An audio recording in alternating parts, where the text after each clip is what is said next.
আমি সরাসরি মূল আলোচনায় প্রবেশ করছি। ভূমিকাতে একটি কথা বলবো। আমরা যারা এখানে এসেছি পার্থিব কোন স্বার্থ আছে? রাজনৈতিক, সামাজিক,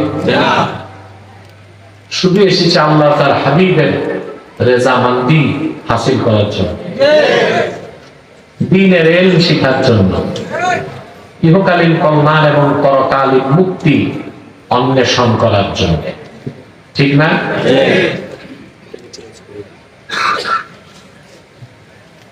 যে এসে বসে আছেন,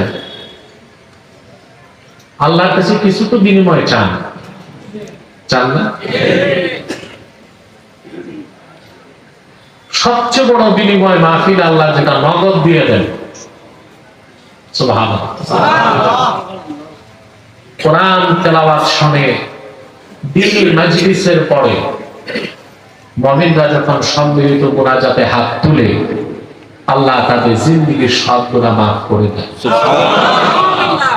যা চায় আল্লাহ তা কবুল করে নেন। বলেন সুবহানাল্লাহ। আমরা একটু পরে মুনাজাত করে গুনাহ মাফ করে নিষ্পাপ বেহেশতি আল্লাহওয়ালা হয়ে বাড়ি যেতে চাই। কারা কারা একটু হাত তুলে আল্লাহকে দেখান, হাত লম্বা করে, হাত নামান। আল্লাহ কবুল করুন। আল্লাহ